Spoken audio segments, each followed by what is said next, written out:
வணக்கம் என் அன்பு சகோதர சகோதரிகளுக்கு எப்படி இருக்கீங்க? நான் ரொம்ப சூப்பரா இருக்கேங்க. சாந்தியிடம் 5 சுடிதார்களும் 4 கவுன்களும் உள்ளன எனில் எத்தனை விதமான வழிகளில் சாந்தி ஒரு சுடிதாரையோ அல்லது ஒரு கவுனையோ அணிவதற்கு வாய்ப்புள்ளதுன்னு 8th நியூ புக்ல கேட்டிருக்கான். இது ரொம்ப ஈஸி, சிம்பிளான ஷார்ட்கட்ல சொல்லி கொடுக்க போறேன். அதாவது நீங்களே கொஞ்சம் யோசித்து பாருங்க. ஒரே நேரத்துல ஒன்று சுடிதார் போடலாம் அல்லது கவுன் போடலாம். ரெண்டுமே ஒரே நேரத்தில் பயன்படுத்த முடியாது. இது போல ஒரே நேரத்தில் ஒரு பொருள் மட்டும் பயன்படுத்துற மாதிரி கேள்வி வந்தா கொடுக்கிற மதிப்பை அப்படியே கூட்டிக்கங்க. முடிஞ்சிருச்சு. சொல்றது புரியுதுங்களா? அப்ப 5யும் 4யும், ஏன்னா 5 சுடிதார் 4 கவுன் இருக்கு, கரெக்டா? அப்ப 5யும் 4யும் கூட்டினா 9. ஆப்ஷன் டி தான் சரியான விடை. இன்னொரு கேள்வி காமிக்கிறேன் பாருங்க. இது அதுக்கு அப்படியே எதிராக இருக்கும். என்ன கேள்வி அப்படின்னு கேட்டா அதை எடுத்துட்டு வந்துட்டேன். 13வது கேள்வி பாருங்க. ரவின் தனது பிறந்த நாளுக்காக 3 மேல் சட்டைகளும் 2 முழங்கால் சட்டைகள் மற்றும் 3 ஜோடி காலணிகளை வாங்கினார். அவர் தனது பிறந்த நாள் அன்று எத்தனை விதமான வழிகளில் தான் வாங்கிய புதிய உடைமைகளை அணிந்து கொள்வதற்கு வாய்ப்புள்ளது அப்படின்னு கேட்டிருக்காங்க 8th நியூ புக்ல. கொஞ்சம் யோசித்து பாருங்களேன். இப்போ ஷர்ட் இருக்கு, பேண்ட் இருக்கு, அதாவது 3 ஷர்ட் இருக்கு, 2 பேண்ட் இருக்கு, 3 செட்டு செருப்பு இருக்கு.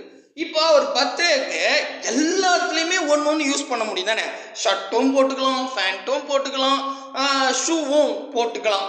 அப்போ ஒரே நேரத்தில் எல்லா பொருளும் பயன்படுத்துகிற மாதிரி கேட்டா கொடுக்குற மதிப்பை எல்லாத்தையும் பெருகிக்கணும்.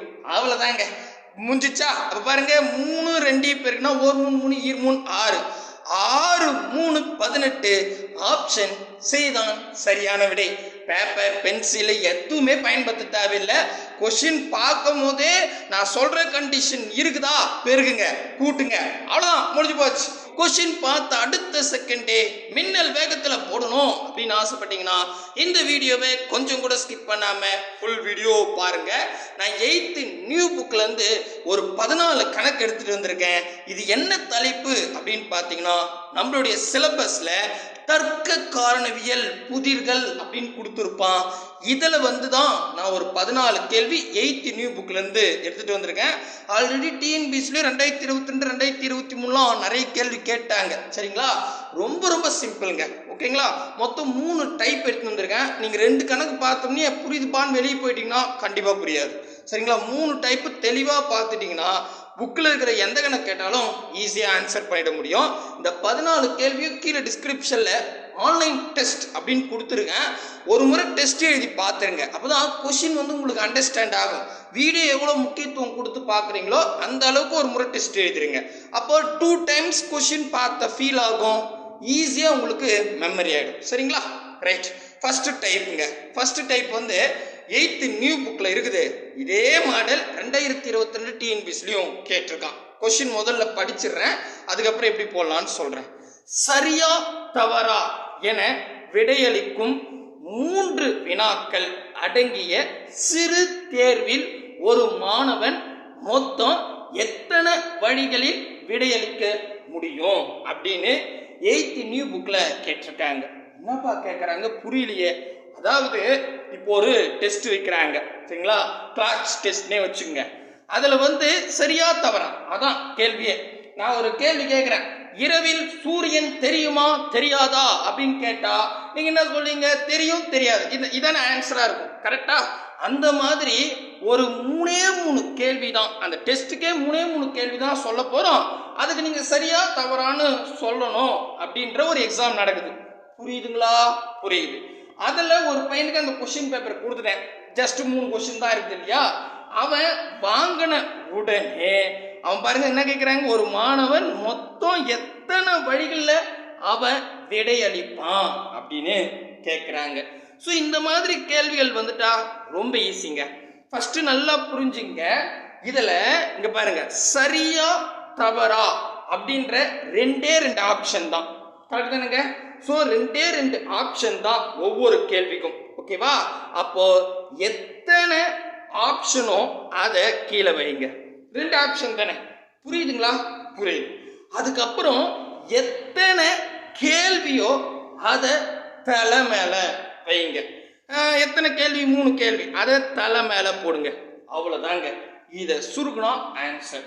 இதுக்கு தலை மேல போட்ட என்ன அர்த்தம்? அந்த கீழே இருக்கிற 2 3 முறை பெருக்கணும் அப்படின்னு அர்த்தம். அப்ப 2 × 2 × 2 புரியுதா? 2 2 4 4 2 8 ஆப்ஷன் சி தான் சரியான விடை. முடிஞ்சிடுச்சு. சொல்றது புரியுதுங்களா? இந்த மாதிரி கேள்வி கேட்டாவே நீங்க என்ன பண்ணுங்க, மொத்தம் எத்தனை ஆப்ஷன் இருக்கு, ஒவ்வொரு கேள்விக்கும் எத்தனை ஆப்ஷன் இருக்கோ அதை கீழே வைங்க, மொத்த கேள்வியை தலை மேல வைங்க.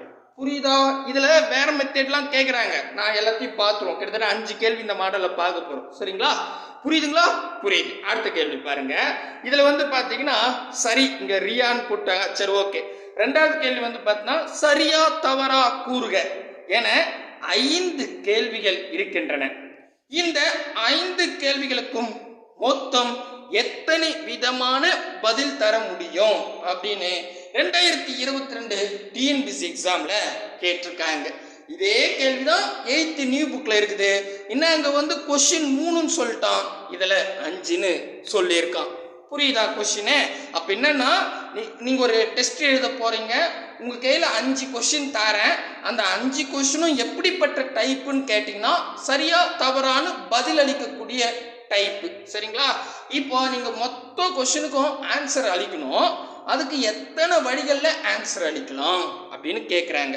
ஏன்னா ஒருத்த சரி தவறு சரி தவறுன்னு ஏதாவது 5 கேள்வியில அவங்க இஷ்டத்துக்கு அனுப்பிச்சிருப்பாங்க. புரியுதா? Question understand ஆகுதுங்களா? புரியலாம் சொல்லுங்க.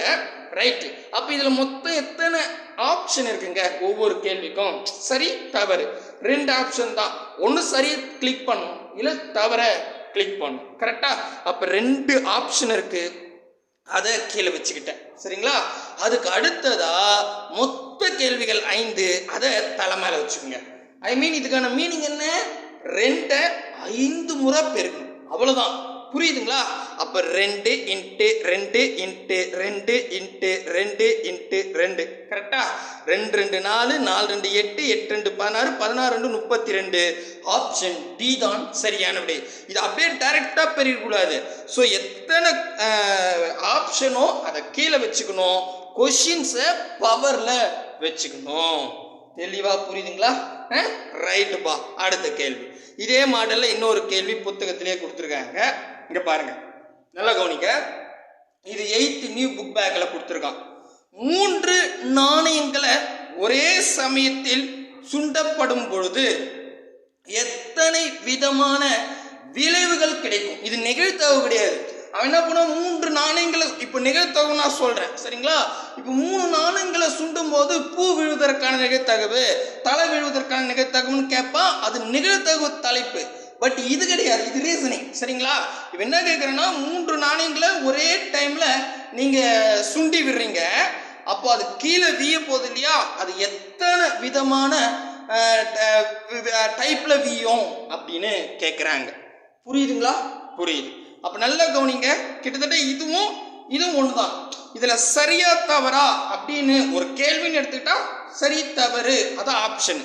அதே மாதிரி ஒரு நாணயம் எடுத்துக்கிட்டா அதுல தலையா பூவா 2 ஆப்ஷன் தான். கரெக்டா? ஸோ ஒரு கொஸ்டினுக்கு சரியா தவறான்னு சொன்னது போன கேள்வி. சரிங்களா? அப்ப இங்க ஒரு நாணயம் எடுத்துக்கிட்டா தலை பூ 2 ஆப்ஷன் தான் இருக்கு. கரெக்ட் தானேங்க? எஸ். அப்ப இதே மாதிரி 3 நாணயம் எடுத்துக்கிறாங்க. அப்ப என்ன பண்ணுங்க, ஆப்ஷன் எத்தனை இருக்கு? ஒரு நாணயம் எடுத்தா தலை பூன்னு 2 இருக்கு, அதை கீழே வச்சுக்கிட்டேன். மொத்த கேள்விகள் அப்ப மொத்த நாணயங்கள் 3, அதை மேல வச்சுங்க. அப்படிதான் முடிஞ்சு போச்சு. அடடா, தெளிவா புரியுதுங்களா? புரியுதுப்பா. அப்போ 2 3 முறை பெருக்கணும். சரிங்களா? அப்ப 2 2 4 4 2 8 ஆப்ஷன் பி தான் சரியான விடை. ஆத்தாடி ஆத்தா, சூப்பர்பா. அவ்வளவுதாங்க. இப்போ புரியுதுங்களா? கொஞ்சம் புரியுது சார். இருந்தாலும் பார்க்கலாம். அடுத்த கேள்வி 8th நியூ புக் பேக்ல கொடுத்துருக்கான். என்னன்னா 3 பல உள் தெரிவு, அதாவது பிராக்கெட்ல கொடுத்துட்டான் மல்டி சாய்ஸ் கொஸ்டின். இப்போ நம்ம குரூப் ஒர்க்லாம் மல்டி சாய்ஸ் கொஸ்டின் தான். ஒரு கேள்வி 5 ஆப்ஷன் இருக்கும். கரெக்டுங்களா? Option A, B, C, D, ஈன்னு. கரெக்டா? ரைட். அப்போ அதே மாதிரி தான் 3 மல்டி சாய்ஸ் கொஸ்டின் இருக்கு. அதுக்கு தெரிவுகள் ஆப்ஷன் வந்து ஏ, பி, சி மற்றும் டி தெரிவுகளில் இருந்து, தெரிவுகள்னா ஆப்ஷன்ஸ். சரிங்களா? ஸோ கடவுளே தமிழ்லேயே கொடுத்து இங்கிலீஷ்லேயே கொடுத்துருக்கலாம். சரி right. So option A, B, C, டின்னு 4 ஆப்ஷன் இருக்கு. சரிங்களா? ரைட். அப்படின்னா அடுத்து என்ன சொல்றான்னு பாருங்க. சரியான விடை தேர்ந்தெடுக்க எத்தனை விதமான வழிகள் உள்ளது அப்படின்னு கேட்டிருக்கான். இதுவும் ஃபர்ஸ்ட் கொஸ்டின் மாதிரி தாங்க. அது பாருங்க, ஃபர்ஸ்ட் கொஸ்டின் என்ன சொன்னா, சரியா தவறா என விடை அளிக்க 3 கொஸ்டின்ஸ் இருக்குது. இதுல வந்து மாணவன் மொத்தம் எத்தனை வழிகளில் விடை அளிக்கலாம் அப்படின்னு கேட்டாங்க. அப்ப நான் இந்த கேள்விக்கு ஃபர்ஸ்ட் கொஸ்டினுக்கு என்ன சொன்னேன், எத்தனை ஆப்ஷன் இருக்கோ அதை கீழே வைங்க, எத்தனை கேள்விகள் இருக்கோ அதை மேலே வைங்கன்னு சொன்னேன். கரெக்டா? அப்ப அதே தானே இதுவும். இங்க பாருங்க, இங்க மல்டி சாய்ஸ் கொஸ்டின் 3 இருக்குதுன்னு சொல்லிட்டான். ஆப்ஷன் 4 இருக்கு. அப்போ ஒரு கொஸ்டின் எடுத்தா அதுக்கு 4 ஆப்ஷன், ரெண்டாவது கொஸ்டின் எடுத்தா அதுக்கு 4 ஆப்ஷன், மூணாவது கொஸ்டின் எடுத்தா அதுக்கு 4 ஆப்ஷன். கரெக்டா? இந்த மாதிரி இருக்கு. அப்போ ஆப்ஷன் மொத்தம் 4, அதை கீழே வச்சுக்கோங்க. அதுக்கு அடுத்ததா கொஸ்டின் எண்ணிக்கை எத்தனை? 3, அதை மேலே வச்சுங்க. அவ்வளோதாங்க, முடிஞ்சு போச்சு. அப்போ 4 × 4 அதாவது 4 3 முறை பெருகணும். நன்னாங்கு 16, 16 4 அடடா 14 14 என்ன வரப்போகுது? நன்னாங்கு 16, 16 32, 32 32 64 முடிஞ்சு போச்சு. ஓகேவா? புரியுதுங்களா? 64 இருக்குதா அப்படின்னு கேட்டா ஆப்ஷன் டில பர்ஃபெக்டா இருக்கு. அவ்வளோதாங்க, பெரிய கணக்கு இல்லை. தெளிவா புரியுதுங்களா? புரியுதுப்பா. அடுத்தது பார்ப்போம். அடடா என்ன இப்படி சுற்றி சுற்றி வளைச்சு வளைச்சு கேட்குறாங்க. கொஸ்டின் உங்களுக்கு அண்டர்ஸ்டாண்ட் ஆனா போதுங்க, அவன் என்ன கேட்குறான் அப்படின்றத. அடுத்தது பாருங்களேன், 5வது கேள்வி. 5வது கேள்வி என்ன சொல்றான்னா, ஒரு நகைக்கடையின் உள்ள பாதுகாப்பு பெட்டகத்தின் திறவுகோல். அதாவது ஒரு நகை கடை இருக்குதுங்க. அங்க வந்து பாத்தீங்கன்னா அந்த நகையெல்லாம் வைக்கிறதுக்கு ஒரு சின்ன பீரோ இருக்குதுங்க. அந்த பீரோன்னு ஒன்று இருந்தா அதுக்கு ஒரு பூட்டுன்னு ஒன்று இருக்குங்க. அதை தாங்க அவங்க சொல்றாங்க. சரிங்களா? ரைட்டு. பூட்டு இருக்கு. இந்த பூட்டு வந்து இப்போ உங்களுக்கே தெரியும், நகை கடைனா சேஃப்டியா இருக்கும். இதெல்லாம் பாஸ்வேர்ட்லாம் போட்டு வச்சிருப்பாங்க. இப்போ டிஜிட்டல் இருக்கு. அந்த காலத்திலே வந்து பார்த்தீங்கன்னா ஒரு நம்பர்லாம் அப்படியே ஸ்க்ரோல் பண்ற மாதிரிலாம் இருக்கும். பண்ணிட்டு பாஸ்வேர்டு போட்டிருப்பாங்க. கரெக்டுங்களா? புரியுதா நான் சொல்றது? இந்த சூட் கேஸ் கூட பார்த்தீங்கன்னா பாஸ்வேர்டு வந்து நம்பர் ஸ்க்ரோல் பண்ணா, ஒரு உதாரணத்துக்கு 1 2 3 அப்படின்னு நம்ம கொண்டு வந்தா அந்த சூட் கேஸ் ஓப்பன் ஆகும். கரெக்டா? அந்த மாதிரி சொல்றாங்க. சரிங்களா? ரைட்டு. இவ்வளோ புரிஞ்சுக்கணுமான்னு கேட்டா ஜஸ்ட் கான்செப்டை புரிஞ்சுக்கிட்டா போதும். சரிங்களா? ஸோ திறவுகோல் எண் 4 இலக்கங்களை கொண்டுள்ள தனித்துவ எண் அமைப்பதற்கு, பாஸ்வேர்ட் போடுறதுக்கு ஒவ்வொரு இட மதிப்பில் 0 முதல் 9 வரையில் 10 எண்கள் கொண்டு உருவாக்க வேண்டுமெனில் ஒரு தனித்துவமான திறவுகோல் எண் அமைப்பதற்கு எத்தனை விதமான வழிகள் உள்ளது? மேபி இதை உங்களுக்கு புரிகிற மாதிரி இங்கிலீஷில் கலந்து கூட கொடுப்பாங்க இந்த கேள்வியில். நான் தெளிவாக சொல்லிடுறேன். நீங்கள் வந்து ஒரு சூட் கேஸ் வச்சுட்டு இருக்கீங்க, அதில் இப்படி பாஸ்வேர்டு இருக்கும். நீங்கள் கண்டிப்பாக நிறைய பேர் பார்த்துருப்பீங்க. இப்போ புதுசில் தான் டிஜிட்டலில் இருக்குது. இதில் வந்து பார்த்தா இப்படியே ஸ்க்ரோல் பண்ணுற மாதிரி இருக்குங்க. இப்படியே நவுத்தோன்னா 0 1 2 3 9 வரைக்கும் இருக்கும். கரெக்டாக? அதேமாதிரி இதுலேயும் 0லேருந்து 9 வரைக்கும் இருக்கும். இதுலேயும் 0லேருந்து 9 மாதிரி இருக்கும். இதுலேயும் 0லேருந்து 9 வரைக்கும் இருக்கும். நம்ம இந்த 3த்துலையுமே ஒரு குறிப்பிட்ட பாஸ்வேர்டை ஃபிக்ஸ் பண்ணிட்டோன்னா, லாக் பண்ணிட்டு அடுத்த முறை நம்ம இப்போ உதாரணத்துக்கு 1 2 3 4 இந்த நம்பரை கொண்டு வந்தால் சூட் கேஸ் ஓப்பன் ஆகிடும். கேள்விப்பட்டிருப்பீங்க. கரெக்டா? கரெக்ட். இதை வச்சு தான் அவன் கேட்டிருக்கான். அப்போ இங்க பாருங்க, இந்த பாக்ஸ் எடுத்துக்கிட்டா மொத்தம் 0லேருந்து 9 வரைக்கும் 10 ஆப்ஷன் இருக்கு. ஏன்னா 1 2 3 யுவர் சாய்ஸ், எது வேணாலும் நம்ம நம்பரா வச்சுக்கலாம். அடுத்தது இந்த பாக்ஸ் எடுத்துக்கிட்டா இதுலயும் 0லேருந்து 9 வரைக்கும் இருக்கு, இதுலயும் 0லேருந்து 9 வரைக்கும் இருக்கு. மூணாவது, நாலாவதுலயும் 0லேருந்து 9 வரைக்கும் இருக்கு. ஏன்னா இவன் நல்லா தெளிவா சொல்லிட்டா 4 டிஜிட்ல பாஸ்வேர்ட் போடணும் அப்படின்னு. கொஸ்டின் அண்டர்ஸ்டாண்ட் ஆயிடுச்சுங்களா? அப்போ ஒரு பாக்ஸ் இதுல ஒரு நம்பரை நம்ம ஃபிக்ஸ் பண்ணா இது ஒரு கொஸ்டினா நினைச்சுக்கோங்க, போன டைப் கொஸ்டின் மாதிரி. அப்போ இந்த கொஸ்டினுக்கு ஆப்ஷன் 10, ஏன்னா 0லேருந்து 9 வரைக்கும் நீங்கள் எந்த நம்பர் வேணாலும் செலக்ட் பண்ணிக்கலாம். அப்போ 2வது கொஸ்டின் எடுத்துக்கிட்டா அதுலேயும் 0லேருந்து 9 வரைக்கும். அப்போ ஒவ்வொரு பாக்ஸுக்கும் ஒவ்வொரு கேள்விக்கும் 10 ஆப்ஷன் இருக்கு. கரெக்டா கொஸ்டின் இப்போ அண்டர்ஸ்டாண்ட் ஆகுதுங்களா? அப்போ நான் என்ன பண்ணுறேன், மொத்தம் ஒவ்வொரு கேள்விக்கும் 10 ஆப்ஷன் இருக்கு 0லேருந்து 9 வரைக்கும். அதை நான் 10ன்றத வச்சுக்கிட்டேன். ஓகேவா? மொத்த கேள்விகள் எத்தனை? இதில் 4 டிஜிட் கரெக்டாக. அப்போ 4 கேள்வின்னு வச்சுக்கலாம். அப்போ மொத்த கேள்வியை தலை மேலே வைக்கணும், கரெக்டாக பவரில் வைக்கணும். அப்போ இந்த 10 4 முறை பெருகணும். 10 × 10 × 10 × 10. ஸோ 100 100 1000 1000 10,000 ஆப்ஷன் டி தான் சரியான விடை. ஸோ உண்மையை சொல்லணும்னா கொஸ்டின் தான் பலவலை, இதான் ரீசனிங். ஓகேவா? எப்பவுமே இப்போ ஒரு தனி வெட்டியில் கூட்டு வெட்டியில் ஏதாவது கேட்குறேன்னா ஒன்று ஃபார்முலாலேயோ இல்லை நம்ம ஷார்ட்கட்லேயோ அடிக்கணும், இதெல்லாம் பண்ணோம். பட் இந்த ரீசனிங் டாபிக் வரைக்கும் அவ்வளோ ஒர்க்லாம் கிடையாது. அந்த ஸ்பாட்ல யோசித்து ஆன்சர் பண்ணும். அதுவும் குரூப் 4 பொறுத்த வரைக்கும் புத்தகத்தில் டைரெக்டாகவே கேட்பாங்க. இப்போ இதில் இந்த கேள்வியில் ஏதாவது ஒன்று கேட்டுருவான், டைரெக்டாவோ அல்லது அதில் இருக்கிற மதிப்பை மட்டும் மாற்றி கேட்பான். அதனால தான் நான் ஒவ்வொரு கொஸ்டினும் உங்களுக்கு தெளிவாக புரியணும்னு சொல்லிட்டு வரேன். சரிங்களா? இப்போ இது வரைக்கும் புரியுது அந்த டைப்பு. ஸோ இந்த டைப்பில் என்ன நான் சொல்ல வரேன் ஃபைனலாக அப்படின்னு கேட்டிங்கன்னா, ஸோ கொஸ்டின்ஸில் ஒரு ஆப்ஷன்ஸ் 2 ஆப்ஷனோ 10 ஆப்ஷனோ 4 ஆப்ஷனோ கொடுக்குறான்னு வச்சுங்க, அந்த ஆப்ஷனை கீழே வைங்க. சரிங்களா? அதுக்கப்புறம் மொத்த எண்ணிக்கை மொத்த கொஸ்டின் எவ்வளவோ அதை மேலே வைங்க. சரிங்களா? புரியுதுங்களா? அப்போ நல்லா புரிஞ்சுக்கணும். அப்போ கீழே இருக்கிறது இப்போ பாருங்க, நான் ஒரு ஃபார்மேட் எழுதிட்டு இந்த டைப்பை முடிச்சுக்கிறேன். X power a. இந்த எக்ஸ்ன்றது ஒரு கேள்வியில் இருக்கிற ஆப்ஷன்ஸ். ஓகேவா? அதுக்கப்புறம் ஏன்றது மொத்தம் எத்தனை கேள்வி, அவ்வளவுதான். புரியுதுங்களா? புரியுது, சரியா போச்சு, அவ்வளவுதான். இப்போ இதோட இந்த டைப்பை முடிச்சுக்கிட்டேன். அடுத்த டைப் போயிடலாமா? அடுத்த டைப் என்ன சொல்றான் பாருங்க, இது ரொம்ப ஈஸி. 6வது கேள்வி, ஈரிலக்க எண்களில் வரும் 7 என்ற எண்ணின் எண்ணிக்கையை காண்க. 2023 டிஎன்பிசிலையும் பிசி எக்ஸாம்லையும் கேட்டு வச்சிருக்காங்க. ரொம்ப சிம்பிள்.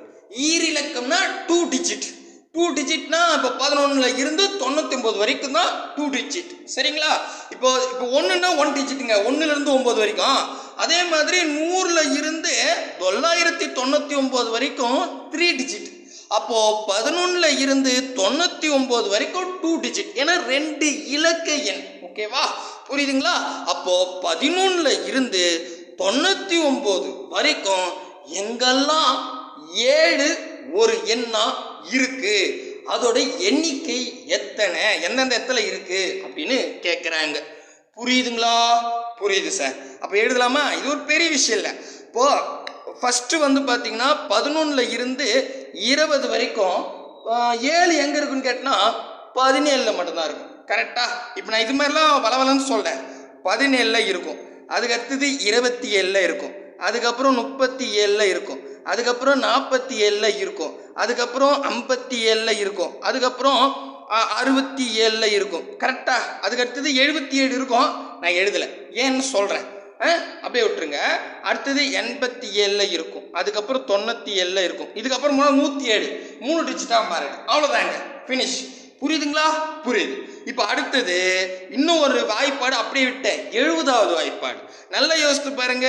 70 1 7 வந்துருச்சா? அப்போ அது ஃபுல்லாகவே 7 இருக்குது.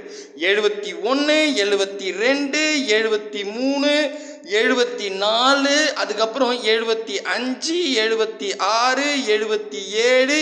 ஏன் 77 இங்கே போடலன்னா இங்கே வந்துருச்சு, அதனால தான் போடல. புரியுதுங்களா? ரைட்டா? ரைட். 77 77க்கு அப்புறம் 78 79, அவ்வளோதான். அதுக்கப்புறம் 80ஆம் ஆண்டும் 7 வராது. அப்போ 11ல் இருந்து 99 வரைக்கும் 7ன்ற ஒரு எண்ணாவது 7ன்னு இருக்கிறது பார்த்தீங்கன்னா அதோட எண்ணிக்கையை தான் கேட்டான். அப்போ எண்ணிக்கைனா நீங்கள் பாருங்க, அப்படியே கவுண்ட் பண்ணிக்கிட்டா 1 2 3 4 5 6 7 8 இருக்குதுங்க. சரிங்களா? அதுக்கப்புறம் 70வது வாய்ப்பாட்டில் ஒரு 10 இருக்குது. அப்போ எங்கெங்கெல்லாம் இருக்குது? 70வது வாய்ப்பாட்டில் ஒரு 10 இடத்துலையும், மீதி இடத்துல பார்த்தீங்கன்னா ஒரு 8 இடத்துலையும் 18 இடத்துல 7ன்ற எண் இடம் பெற்றிருக்கு. அவ்வளவுதான். அப்போ 18 ஆப்ஷன் பி தான் சரியான விடை. நல்லா புரிஞ்சுக்கலாம், கேட்கறதுங்க பாருங்க. எண்ணின் எண்ணிக்கை எங்கெங்கெல்லாம் இருக்குது அதோட எண்ணிக்கை தான் கேட்கலாம். மொத்தம் 18 இடத்துல இருக்கு. சரிங்களா? இந்த மாதிரி டைப்ல இந்த இடத்துல 7க்கு பதிலாக 8 கொடுத்தாலும் சரி, 9 கொடுத்தாலும் சரி, எல்லாமே 18 தான் ஆன்சர் வரும். சரிங்களா? ஏன்னா மதிப்பை மாற்றி கூட கேட்பாங்க.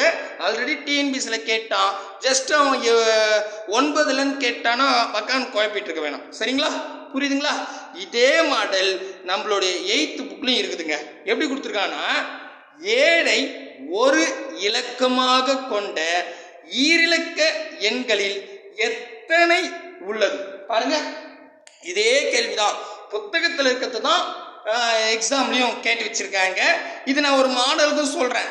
8 ஓர் இலக்கமாக கொண்ட ஈரிலக்க எண்களின் எத்தனை உள்ளது அப்படின்னு கேட்டிருக்காங்க. நீங்க 8 ட்ரை பண்ணி பாருங்க, கண்டிப்பா 18 தான் வரும். சரிங்களா? ட்ரை பண்ணி பாருங்க, கண்டிப்பா வரும். சரிங்களா? ரைட். குழப்பம் இருந்தா கேளுங்க, பார்த்துக்கலாம். ஓகேங்க, செகண்ட் டைப் முடிச்சிட்டேன், அவ்வளோதான். அதில் நீங்கள் எத்தனை 10 கேள்வி போட்டாலும் 18 தான் ஆன்சர் வரும். எந்த நம்பர் எடுத்தாலும் அதுதான் வரும். சரிங்களா? புரியுதுங்களா? ரைட்டு. அதுக்கு அடுத்ததான் 8வது கேள்விக்கு வந்துடும். இதுக்குள்ளதாங்க வரும். இப்போ நான் இது உள்ள போகிறதுக்கு முன்னாடியே ஒரு விஷயம் சொல்லிடுறேன். நீங்கள் கொஷின் படிக்கும் போதே நல்லா புரிஞ்சுக்கணும். கொஷின் படிக்கும் போதே ஒரே நேரத்தில் எல்லா பொருளையும் யூஸ் பண்ணுற மாதிரி வந்தா, அது புரியலனா கூட நான் சொல்லும் போது உங்களுக்கு புரிஞ்சுப்பீங்க. சரிங்களா? எல்லா பொருளையும் ஒரே நேரத்தில் யூஸ் பண்ணுற மாதிரி வந்தா கொடுக்குற மதிப்பு எல்லாத்தையும் பெருக்கிங்க. ஓகேவா? ஒரே நேரத்தில் ஒரே ஒரு பொருள் மட்டும்தாங்க பயன்படுத்த முடியும் அப்படின்னு வந்தா கூட்டிக்கணும். அவ்வளோதான். தெளிவாயிடுச்சா? பாருங்க, ஃபர்ஸ்ட் கொஸ்டின் பாருங்க. 8ஆம் வகுப்பில் 16 மாணவர்கள் மற்றும் 9 மாணவிகள் பயில்கின்றனர். அவர்களில் ஒரு மாணவரையோ ஒரு மாணவியோ வகுப்பு தலைவராக தேர்ந்தெடுக்க ஆசிரியர் விரும்புகிறார் எனில், ஆசிரியர் எத்தனை வழிகளில் வகுப்பு தலைவரை தேர்ந்தெடுக்க முடியும் அப்படின்னு 8th நியூ புக்ல கேட்டிருக்காங்க. அதாவது கொஸ்டின் புரியுதா பாருங்க. ஒரு கிளாஸ் ரூம்ங்க, 8th கிளாஸ் ரூமு. அதில் 16 ஆண்கள் இருக்காங்க, 9 பெண்கள் இருக்காங்க. ஓகேவா? ரைட். இப்போ கிளாஸ் லீடரை வந்து செலக்ட் பண்ணணும். உங்களுக்கே தெரியும், கிளாஸ் லீடர்னா ஒருத்தர் தான். கரெக்ட் தானுங்க? அப்போ நான் ஒருத்தரை தேர்ந்தெடுக்கணும். அப்படி நான் ஒருத்தரை தேர்ந்தெடுக்கணும்னா எத்தனை வழிகளில் தேர்ந்தெடுக்கலாம்னு கேட்குறாங்க. நான் இந்த டைப் ஸ்டார்டிங்லேயே சொல்லிட்டேன். ஒரே நேரத்தில் ஒரு பொருளை மட்டும்தான் பயன்படுத்துகிற மாதிரி வந்தா நீங்கள் என்ன பண்ணணும்? கொடுக்குற மதிப்பை கூட்டிக்கணும். இப்போ கிளாஸ் லீடர்ன்றது ஒருத்தர் தான். அப்போ ஒரே நேரத்தில் ஒருத்தரை மட்டும்தான் நான் செலக்ட் பண்ண போகிறேன். அப்படிதானுங்க? ஆமாம். அப்படின்னா ஒரு நேரத்தில் ஒரு பொருள் மட்டும் செலக்ட் பண்ணுற மாதிரி வந்தா இந்த 16ஐயும் 9ஐயும் கூட்டினாவே ஆன்சர். 16 கூட 9 கூட்டினா 25. ஆப்ஷன் பி தான் சரியான விடை. அம்புடுதான், முடிஞ்சு போச்சு. சூப்பர்பா. புரியலையா? அடுத்த கேள்வி பாருங்க, தெளிவா புரியும். சரிங்களா? ஸோ அது பார்த்து தெரிஞ்சுக்கலாம். அடுத்தது நல்லா கவனிங்க.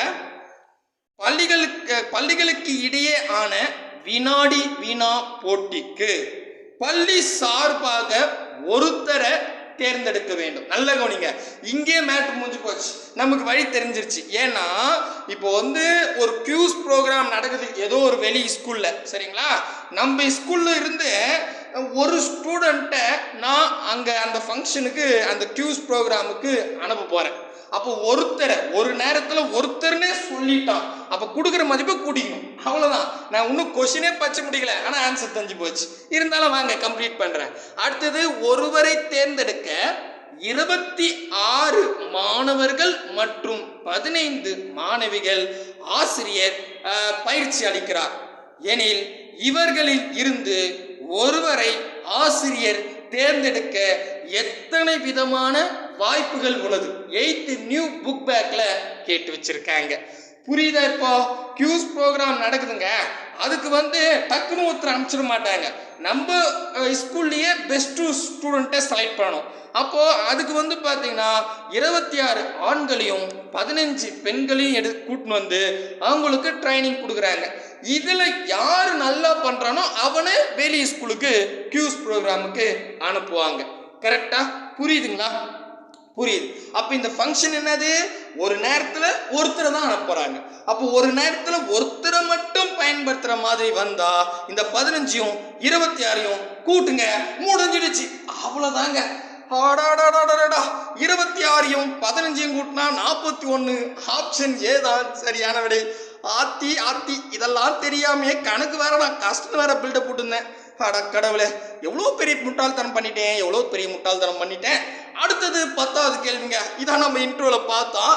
சாந்தியிடம் 5 சுடிதார்களும் 4 கவுன்களும் உள்ளன எனில் எத்தனை விதமான வழிகளில் சாந்தி ஒரு சுடிதாரையோ அல்லது ஒரு கவுனையோ அணிவதற்கு வாய்ப்புள்ளது?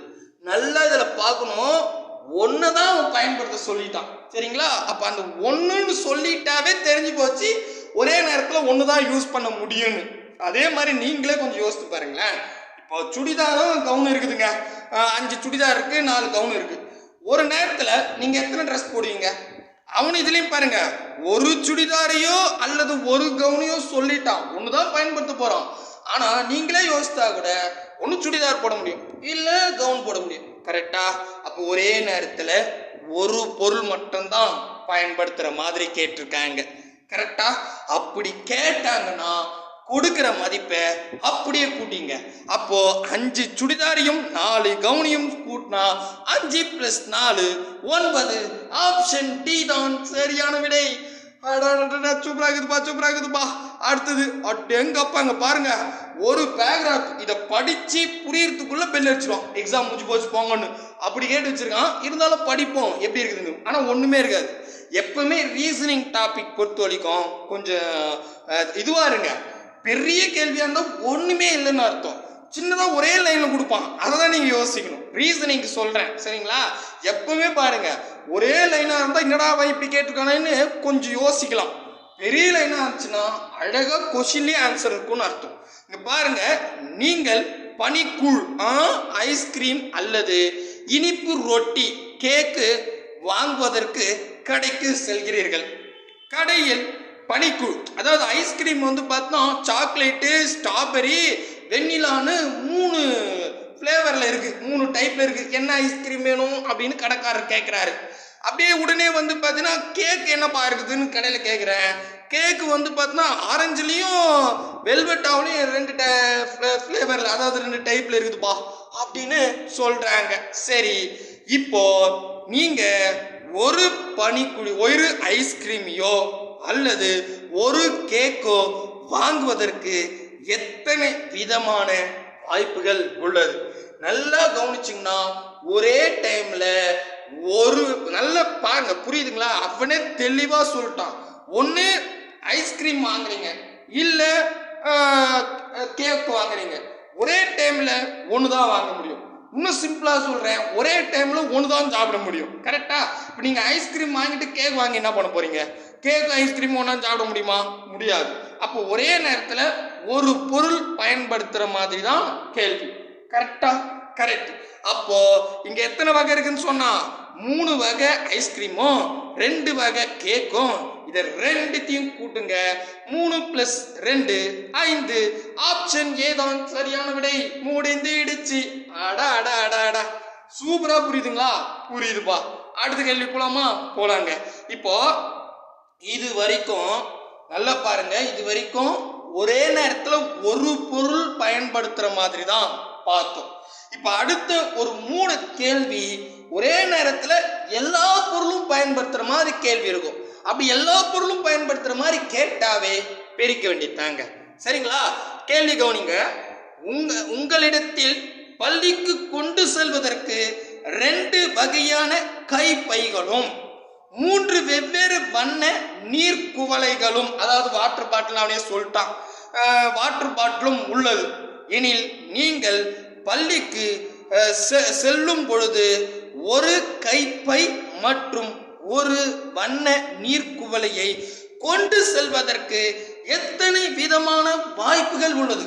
அட்டடா சார், இப்போ இது ஒன்று தானே கேட்டுக்கோம் அப்படின்னு உங்களுக்கு ஒரு டவுட் வரும். நான் தெளிவாக சொல்கிறேன் பாருங்க. இப்போ நீங்களே போன கேள்வி பாருங்க. அதாவது 3 வகையான ஐஸ்கிரீம் இருக்கு, 2 வகையான கேக் இருக்கு. நீங்க ஏதாவது ஒன்று வாங்கணும். அதாவது ஒன்று ஐஸ்கிரீமோ இல்லை கேக்கோ வாங்கணும். நல்லா யோசித்து பார்த்தீங்கன்னா இப்போ நீங்களே பாருங்களேன். இந்த பக்கம் ஒரு ஐஸ்கிரீம் வாங்கிக்கிறீங்க, அதையும் இந்த பக்கம் கேக் வாங்குறீங்க, ரெண்டும் சாப்பிட முடியுமா? நல்லா யோசிங்க. ஒரே வாயில ரெண்டுமே பயன்படுத்த முடியுமா? ஏன்னா பயன்படுத்தத்தான் நான் சொல்றேன். ஒரே நேரத்தில் எல்லா பொருளும் பயன்படுத்துற மாதிரி வந்தா பெருகணும், ஒரே நேரத்தில் ஒரு பொருள் பயன்படுத்துற மாதிரி வந்தா கூட்டணும். நான் சொல்ற வார்த்தை தெளிவா புரிஞ்சுங்க, சரிங்களா? அப்படின்னும் போது இங்க ஐஸ்கிரீமும் கேக்கும் ஒரே நேரத்தில் பயன்படுத்த முடியாது. கரெக்டா இல்லையா? கரெக்ட். அப்ப அப்படி இந்த கேள்வி வாங்க, குழப்பிக்காதீங்க. இதுல பாருங்க, ஒரு ஸ்கூல், அதாவது 3 வகையான ஸ்கூல் பேக் இருக்கு. 2 வகையா? சாரி, 2 வகையான ஸ்கூல் பேக் இருக்கு. 3 வகையில வாட்டர் பாட்டில் இருக்கு. இப்போ நீங்க நல்லா யோசித்து பாருங்க. நீங்க ஸ்கூலுக்கு கிளம்பிடுங்க, உங்க கையில பயன்பாட்டில் என்னென்ன இருக்கும்? பேக்கும் இருக்கும். இந்த சைட்ல பேக்குள்ள வாட்டர் பாட்டிலோ இல்லை கையிலையோ வாட்டர் பாட்டிலும் ஒரே நேரத்தில் 2 யூஸ் பண்ணிட்டு போகலாம். கரெக்டா இல்லையா? புரியுதுங்களா? ஏன்னா உங்க பேக்குள்ளேயும் வாட்டர் பாட்டில் வச்சுக்கலாம் அல்லது கையிலையும் வச்சுக்கலாம். ஆனா நீங்க ஸ்கூல் போகும்போது பேக்கும் உங்க கூடவே இருக்கும், வாட்டர் பாட்டிலும் உங்க கூடவே இருக்கும், ரெண்டும் ஒரே நேரத்தில் பயன்படுது. கரெக்டா இல்லையா? ஆனா அங்க ஒரே நேரத்தில் ஐஸ்கிரீமும் கேக்கும் ஒரே நேரத்தில் பயன்படுத்த முடியாது. ஸோ தெளிவா புரிஞ்சுக்குங்க. அப்படின்னும் போது இந்த இடத்துல ஒரே நேரத்தில் ரெண்டுமே பயன்படுத்த முடியும். அதனால 3யும் 2யும் பெருகணும். நல்லா புரிஞ்சுக்கணும். ஒரே நேரத்தில் ரெண்டும் பயன்படுத்துற மாதிரி வந்தா பெருகுங்க. 3 × 2 ஈர் 3 6. ஆப்ஷன் பி தான் சரியான விடை. இதே அங்க சுடிதார் சொல்லிருந்தாங்க பாரு, சாந்தி கேட்ட சுடிதாரும் இருக்கு, கவுனும் இருக்கு. நல்லா யோசித்து பாருங்க. ரெண்டுமே நீங்க வாங்கிக்கிறீங்கன்னு வச்சுங்க, ரெண்டுமே ஒரே நேரத்தில் பயன்படுத்த முடியுமான்னு கேட்டால் முடியாது. ஏன்னா ஒன்று சுடிதார் போடலாம், இல்லை கவுன் போடலாம். கரெக்டா புரியுதுங்களா வித்தியாசம்? அவ்வளோதாங்க. இதுக்கு போய் ஏன் கஷ்டப்படுறீங்க? அடுத்த கேள்வி பாருங்க, இன்னும் ஈஸியா இருக்கும். இதுவும் இன்ட்ரோல பார்த்து தான் தெளிவா சொல்லிடுறேன், கவனிச்சுங்க. இங்க பாருங்க, ரவின் தனது பர்த்டே, இது கொஸ்டின் நான் இன்ட்ரோல படிச்சிட்டேன், அதனால டீட்டெயில் பண்ண சொல்றேன். ரவின்ற பையனுக்கு அவங்க பர்த்டேக்காக அவங்க வீட்டில் பார்த்தீங்கன்னா 3 ஷர்ட்டு வாங்கி கொடுக்குறாங்க, 2 பேண்ட் வாங்கி கொடுக்குறாங்க, 3 ஷூ வாங்கி கொடுக்குறாங்க. ஒரு செட்டு 3 ஜோடின்றாங்க இல்லையா, 3 செட்டு ஷூவோ இல்லை காலனி செப்பலோ ஏதோ ஒன்று கொடுக்குறாங்க. சரிங்களா? ரைட். அவரு தான் பிறந்த நாளுக்கு பயன்படுத்த போறாரு. அப்படின்னா எத்தனை விதமான இந்த உடைமைகளை எத்தனை விதமான அணிந்து கொள்ளலாம் அப்படின்னு கேட்குறாங்க. உடைமைகளை அணிந்து கொள்ள வாய்ப்புகள் எத்தனை இருக்குது அப்படின்னு கேட்குறாங்க. புரியுதுங்களா? புரியுது. இப்போ அப்படியே மைண்டில் வாங்க. இப்போ சாந்தி கிட்ட சுடிதார் கவுன் இருந்துச்சு, ஒரே நேரத்தில் ஏதாவது ஒரு பொருள் தான் பயன்படுத்த முடியும். கரெக்டா? ரைட். ஆனால் இந்த ரவின் கிட்ட இப்போ 3 ஷர்ட்டு, 2 பேண்ட்டு, 3 செப்பல் இருக்கு. கரெக்டா? இந்த 3மே ஒவ்வொரு பொருள் எடுத்து பர்த்டேக்கு போட முடியும். ஒரே நேரத்தில் 3மே யூஸ் ஆகும். கரெக்டு தானே? Shirt, pant, shoe. ஆமா, பெல்ட் கொடுத்தா பெல்ட் கூட கட்டிக்கலாம். கரெக்டுங்களா? சூப்பரு. அப்போ 3மே ஒரே நேரத்தில் பயன்படும். அப்படி இருந்தா இந்த 3 2 3 பெருக்குங்க. 3 ஷர்ட்டு, 2 பேண்ட்டு, 3 செப்பல். 1 3 3 ஈர் 3 6 6 3 18. ஆப்ஷன் சி தான் சரியான விடை. முடிந்துடுச்சு. அடாடாடாடா, சூப்பரா இருக்குதுப்பா. அடுத்தது ஃபைனல் கேள்வி. நான் நிறைய ஹோம்ஒர்க்கே கொடுக்கல, ஏன்னா கன்ஃபியூஷன் ஆகக்கூடாது. நல்லா நானும் நடத்திடுறேன், நீங்களே பார்த்துங்க. அடுத்தது இங்க பாருங்க, ஒரு தேர்வில் வழங்கப்பட்ட வினாத்தாளில் ஒவ்வொரு பிரிவிலும் 5 வினாக்கள் வீதம் 3 பிரிவுகள் உள்ளது. மாணவர் ஒவ்வொரு பிரிவுகளிலும் உள்ள அனைத்து வினாக்களுக்கும் பதிலளிக்க வேண்டுமெனில் அவர்களுக்கு எத்தனை விதமான வழிகள் உள்ளது? அதாவது ஒரு எக்ஸாம்ங்க, அந்த எக்ஸாம்ல ஒரு கொஸ்டின் பேப்பர்ல 5 கேள்விகள் இருக்கு. அந்த 5 கேள்விகள் வீதம் 3 பிரிவா, அதாவது இப்படி கூட வச்சுக்கலாம். பார்ட் ஏல 5 கொஸ்டின், பார்ட் பில 5 கொஸ்டின், பாட்டு சில 5 கொஸ்டின். அதானே சொல்றான் பாருங்க, ஒவ்வொரு பிரிவுலையும் 5 கொஸ்டின் இருக்கு. அப்போ நம்ம தமிழ்ல கூட பாத்தீங்கன்னா இலக்கணம், இலக்கியம், உரைநடை அப்படிதானே இருக்குது. அப்போ இலக்கணத்துல 5 கேள்வி, இலக்கியத்துல 5 கேள்வி, உரைநடையில 5 கேள்வி கேட்கறாங்க. ஓகேங்களா? இப்போ நீங்க எக்ஸாம்ல உக்காந்துட்டீங்க. இதுல இங்க பாருங்க, ஒவ்வொரு பிரிவிலும் நீங்க கொஸ்டின்ஸை எப்படி பதிலளிக்கலாம் அப்படின்னு கேட்டிருக்கேன். எத்தனை விதமானா யுவர் சாய்ஸ்ங்க.